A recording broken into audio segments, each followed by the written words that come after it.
Hello दोस्तों, नमस्कार। एक बार फिर से हम आप लोगों अपने इस यूट्यूब चैनल पर स्वागत करते हैं। मित्रों, आज का जो ये वीडियो है उसके अंतर्गत आप लोग स्क्रीन पे देख पा रहे होंगे, हमने यहाँ पे क्वेश्चन लिखा है क्रमागत संख्याओं का योग ज्ञात करना। यानी ये क्रमागत संख्या किस नंबर सिस्टम पर आधारित है। तो हम आपको बता दें, यह सारा जो क्रमागत संख्याएं क्वेश्चन 1, 2, 3, 4, 5 लिखे गए हैं, ये बेसिकली आपका प्राकृतिक संख्या या नेचुरल नंबर पे आधारित प्रश्न हैं। ठीक है, तो यहाँ पे हमें ये देखना है कि क्रमागत संख्या जो दिया गया है पहला सवाल में 1, 2, 3, 4, 5, इन सारे पदों या संख्याओं का योग निकालना है। इसी तरीके से देखिए 5 क्वेश्चन हम लोगों ने यहाँ पे लिया है, तो 1 बाय 1 हम लोग यहाँ पे सारे क्वेश्चन का आंसर करने वाले हैं और एक ट्रिकी माध्यम से हम लोग क्वेश्चन को सॉल्व करेंगे। चूँकि टेट सीटेट या नेट जेआरएफ के क्वेश्चन पेपर में आपको ये छोटे छोटे क्वेश्चंस आपको देखने को मिल जाते हैं।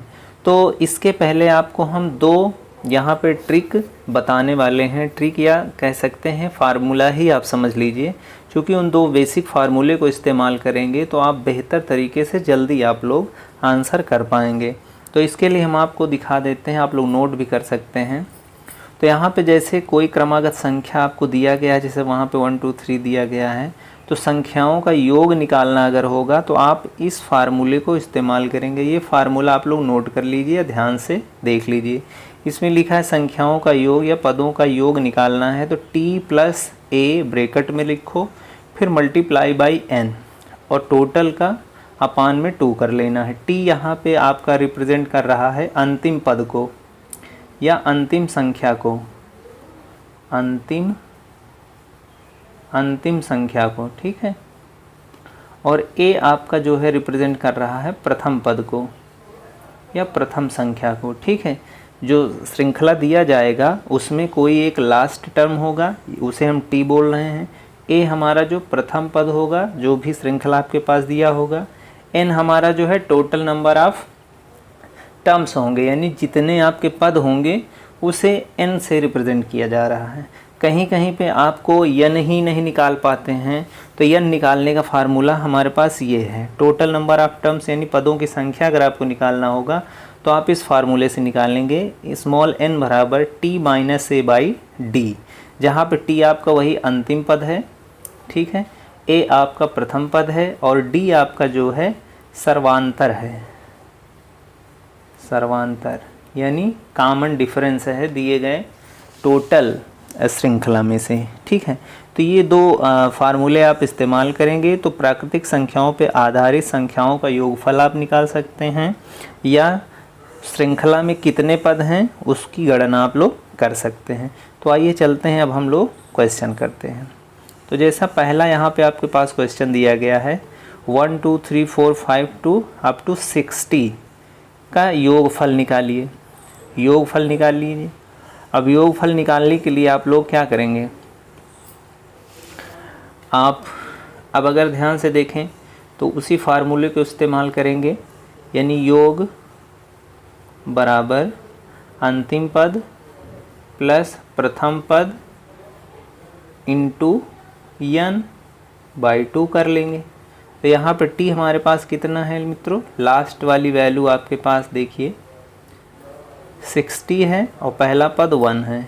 तो आप इसी के आधारित क्वेश्चन को सॉल्व करिए। तो t हमारे पास 60 है, ठीक है, और a हमारे पास है मित्रों 1, और n कितना है, n बताइए। अब n को कैलकुलेट करने के लिए उस वाले फार्मूले को इस्तेमाल करेंगे। तो n निकालने के लिए आप लोग यहाँ से अंतिम पद माइनस प्रथम पद यानी प्रथम पद और बाई d यानी सर्वांतर। सर्वांतर मतलब पिछले वाले से अगले वाले टर्म को घटा के आपको लिखना है। तो t हमारे पास है 60 और प्रथम पद है a1, तो 1 लिख देंगे। अब d कहाँ से आएगा, d देखो सर्वांतर निकालने के लिए जैसे कि आपको ये देखना है, जैसे पहला आपके पास यहाँ पे क्वेश्चन लिखा है 1, 2, 3, 4, तो 2 - 1 कितना आएगा, 1 आएगा। अगले वाले से पिछले वाले टर्म से अगले वाले को घटाना है, तो 3 - 2 करेंगे तब भी 1 आएगा। मतलब एक जो डिफरेंस होगा सारे नंबर्स में सेम होगा। 3 और 4 के बीच में 1 है, 4 और 5 के बीच में कितना अंतर है, 1 का। तो इसी तरीके से हमारा सर्वांतर कितना हो जाएगा, 1। तो वहाँ के क्वेश्चन के अकॉर्डिंग हमारा जो डी हो जाएगा वो कितना हो जाएगा मित्रों, 1 हो जाएगा। तो टोटल नंबर आप टर्म्स यहाँ से निकाल लेंगे तो 60 में से गया 59 बाई 1। तो टोटल हमारे पास कितना हो जाएगा यन हो जाएगा 59।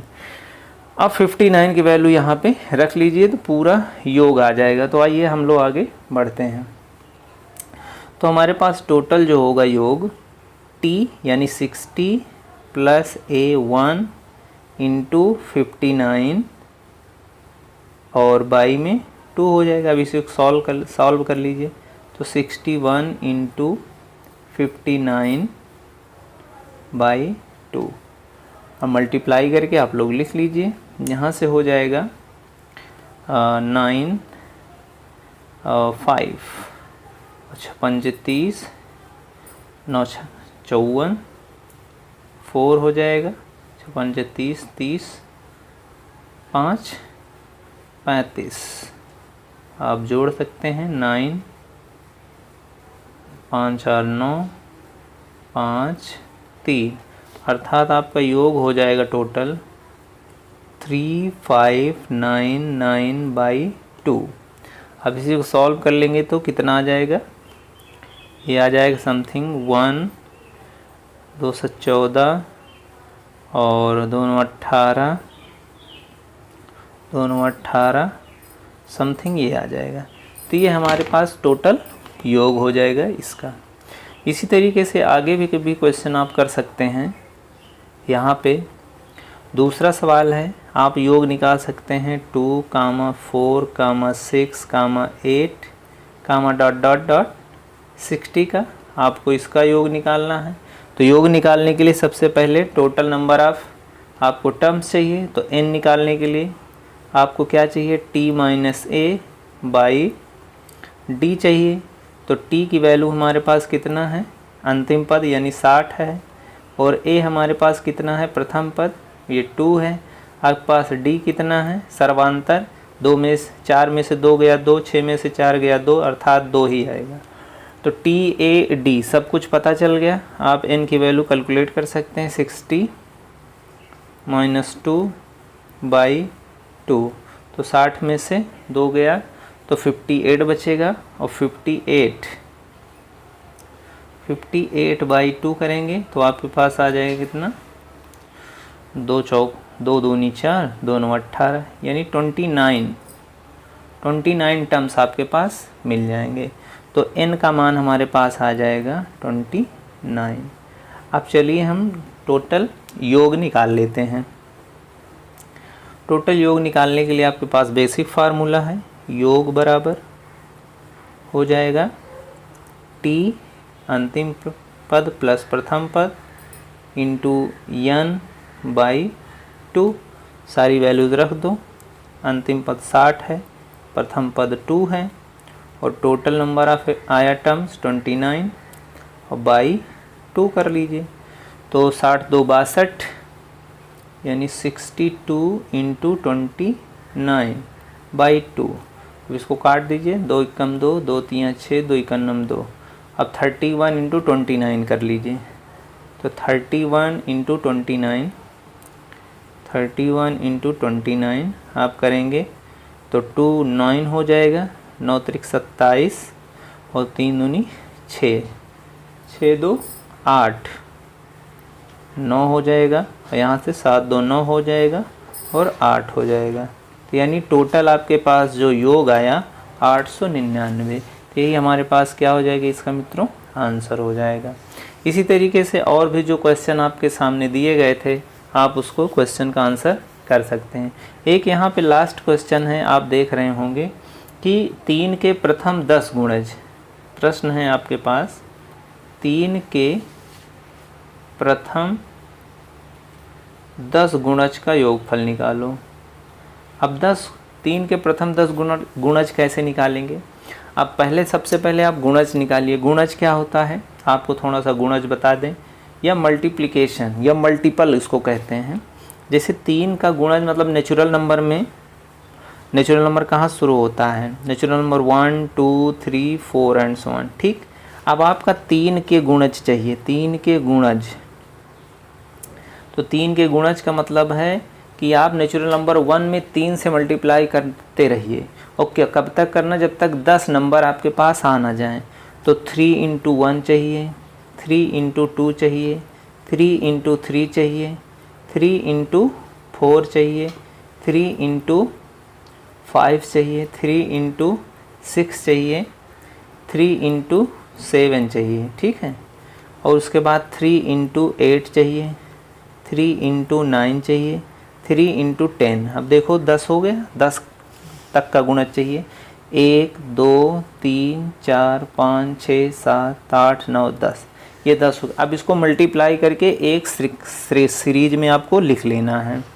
तो आइए हम सीरीज में लिखते हैं। सीरीज में लिखने के लिए 3 इंटू 1 करेंगे तो 3 आएगा, 3 इंटू 2 करेंगे तो 6 आ जाएगा, 3 इंटू 3 करेंगे तो 3 आ जाएगा। इसी तरीके से 3 चौक 12 हो जाएगा, 3 पचे 15 हो जाएगा, 3 छंग 18 हो जाएगा, 3 सते 18 हो जाएगा, 3 सते 21 हो जाएगा, 3 8 24 हो जाएगा, 24 हो जाएगा, 3 9 27 हो जाएगा, 3 9 30 हो जाएगा। अब देख लीजिए, ये आपका श्रृंखला तैयार हो चुका, यानी 3 के 10 गुणज आपने लिख लिए। अब यहाँ पे इसका प्रथम पद कितना हो जाएगा मित्रों, 3 हो जाएगा। अंतिम पद कितना हो जाएगा, टी, यहाँ पे 30 हो जाएगा। और टोटल नंबर ऑफ एलिमेंट्स यहाँ आप देख पा रहे हैं, टर्म्स कितने, 1 2 3 4 5 6, यानी 10 हो जाएगा। अब आराम से योग आप लोग निकाल सकते हैं। तो आइए योग निकाल लेते हैं। योग t plus a by 2 into n, ठीक। तो यानी t हमारे पास कितना है, अंतिम पद 30 है, प्रथम पद 3 है, और n कितने हैं, 10 हैं, और बटे 2 कर लेंगे। तो 10 3 33 इंटू 10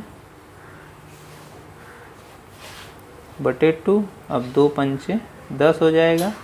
अब 5 से मल्टीप्लाई कर देंगे 33 में, तो हमारे पास आ जाएगा 5 3 15, 5 3 15 1 16, तो 165 इसका आंसर आ जाएगा। तो इस तरीके से हम सारे सीरीज के टर्म्स का योगफल आराम से निकाल सकते हैं दोनों फार्मूलों के माध्यम से। फिर मिलते हैं हम नए टॉपिक के साथ, नए कंटेंट के साथ। अब तक मित्रों, जय हिंद।